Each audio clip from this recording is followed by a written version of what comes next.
હોલિકા દહન એટલે અધર્મ ઉપર ધર્મની જીતનો પાવન પ્રસંગ।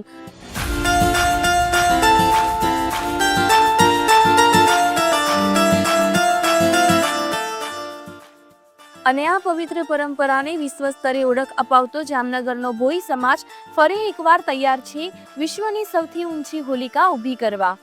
આવતી 2 માર્ચ 2026 ફાગણ સુદ પૂનમના દિવસે જામનગર ખાતે ઉજવાશે વિશ્વનો સૌથી મોટો હોલિકા મહોત્સવ।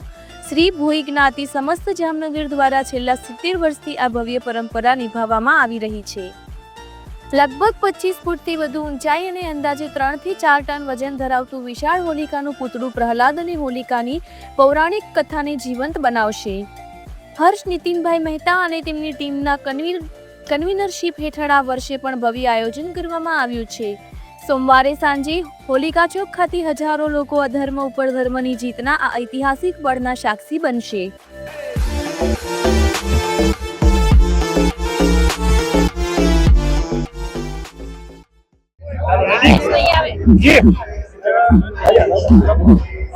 સૌ પહેલા તો આપના માધ્યમથી આપના સર્વે દર્શકોને આપણા સર્વે નાગરિકોને હોળી અને ધૂળેટીના પાવન પર્વની ખૂબ ખૂબ શુભકામનાઓ પાઠવું છું। અને આજરોજ હોલિકા દહનનો જામનગરનું જે આખું આયોજન છે એ આપણે સૌ જાણીએ છીએ કે ખૂબ જ પ્રસિદ્ધ આખું આયોજન છે।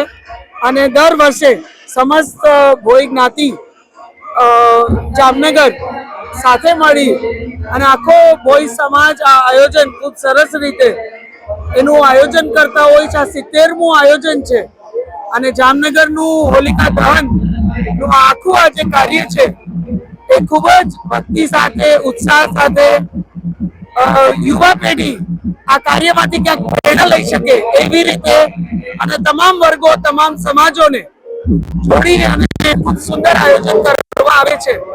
ત્યારે હું સમગ્ર ભોઈ સમાજના જે આયોજન સમિતિના સર્વે સદસ્યો એમને હું ખૂબ ખૂબ અભિનંદન પાઠવું છું। સાથે સમગ્ર ભોઈ સમાજ અને આપણા સર્વે નાગરિકો ને પણ ખૂબ ખૂબ અભિનંદન પાઠવું છું કે એક સમરસ ભાવથી આપણે આખો આ હોળી ઉત્સવ અહીં એક થઈ અને ઉજવીએ છીએ। અને મને લાગે છે કે હોળીનું ની કોઈ પ્રતીતિ હોય, હોળીમાંથી આપણે કોઈ પ્રેરણા લઈ શકીએ આજે હોળિકા દહનમાંથી પણ, તો એ જ છે।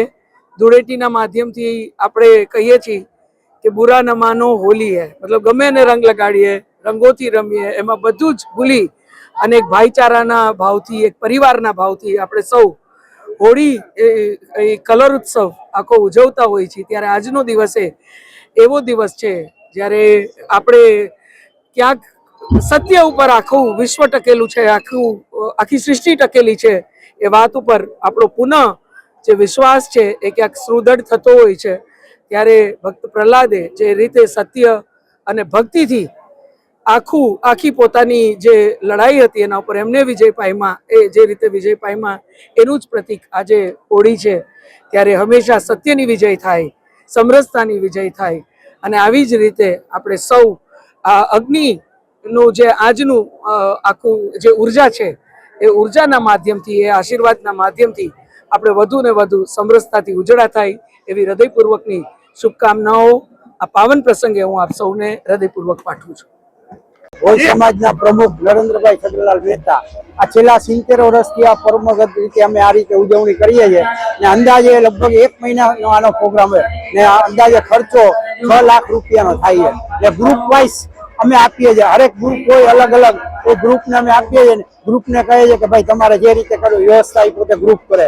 આજે ફેરે જે અમારા કમાન્ડો છે હર્ષ નીતિનભાઈ મહેતા એ લોકોના ગ્રુપે લીધેલું છે, એટલે મેન આયોજક છે અમારા પ્રોજેક્ટર છે કન્વીનર હર્ષ શ્રી મહેતા। બસ આટલું કઈ આપના આભાર માની ભોઈ જ્ઞાતિ તરફથી તો યોજી તમારા આમ પૂનમ મહાન અનુભવ છે। પૂનમ મેડમ હતા, પછી મેયર ડેપ્યુટી મેયર હતા, પછી ચેરમેન હતા, પછી એમના ભાઈ નેતા બોલા ભાઈ નેતા ઓલા શું રહ્યા તમારા મહામંત્રી દિનેશ અકબરી, પછી મહામંત્રી સહમંત્રી ને અહીંયા ભાજપના કાર્યકરો સબનો હું આભાર માની આપનો પણ વિધિ અને આવી આપ સબ આવ્યા સબનો હું આભાર માની આપને વિનંતી